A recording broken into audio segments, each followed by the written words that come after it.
Hello friends, നമസ്കാരം. കുഞ്ഞുങ്ങളിലും നമ്മളിൽ പലർക്കും സ്ഥിരമായി മഞ്ഞുകാലത്ത് വരുന്ന പ്രശ്നങ്ങളാണ് തൊണ്ടവേദനയും ചുമയും ജലദോഷവുമെല്ലാം. എന്നാൽ ഇന്നത്തെ സാഹചര്യത്തിൽ പലപ്പോഴും വെല്ലുവിളി ഉയർത്തുന്നത് ഇത് കോവിഡ് ആണോ അല്ലയോ എന്നുള്ള സംശയമാണ്. എന്നാൽ എല്ലാ തൊണ്ടവേദനയും കോവിഡ് അല്ല എന്നുള്ളതാണ് സത്യം. നിസ്സാരമായ തൊണ്ടവേദനയായിരിക്കാം, എന്നാലും അതിൽ നിന്നുണ്ടാകുന്ന ആരോഗ്യ പ്രശ്നങ്ങൾ അല്പമൊന്ന് ശ്രദ്ധിക്കാവുന്നതാണ്.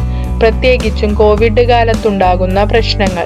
ഇതിന് പരിഹാരം കാണുന്നതിന് നമുക്ക് വീട്ടിൽ തന്നെ ഒരു കിടിലൻ ഒറ്റമൂലി തയ്യാറാക്കാവുന്നതാണ്. 2 ഗ്ലാസ് വെള്ളം ഒരു പാത്രത്തിലേക്ക് ഒഴിക്കണം. അതിലേക്ക് 1 ഇഞ്ച് നീളമുള്ള ഇഞ്ചി കഷ്ണം നന്നായി ചതച്ച് ചേർക്കണം.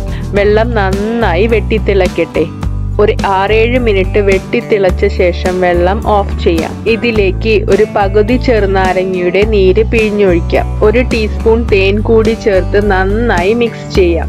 ഗ്യാസ് ഓഫ് ചെയ്തതിന് ശേഷം മാത്രമേ തേൻ ഒഴിക്കാൻ പാടുള്ളൂ. തേൻ ഒരിക്കലും തിളപ്പിക്കാൻ പാടില്ല. ദിവസവും ഇത് തയ്യാറാക്കി കഴിക്കുന്നതിലൂടെ ചുമ, ജലദോഷം, തൊണ്ടവേദന എന്നിവയിൽ നിന്ന് ആശ്വാസം ലഭിക്കുന്നതാണ്. കൂടാതെ രോഗപ്രതിരോധ ശേഷി കൂട്ടുവാനും ഈ ഒറ്റമൂലിക്ക് കഴിവുണ്ട്. എന്റെ വീഡിയോ എല്ലാവർക്കും ഉപകാരപ്രദമായി എന്ന് കരുതുന്നു. വീഡിയോ ഇഷ്ടമായെങ്കിൽ ചാനൽ സബ്സ്ക്രൈബ് ചെയ്യാൻ മറക്കരുതേ. Thanks for watching.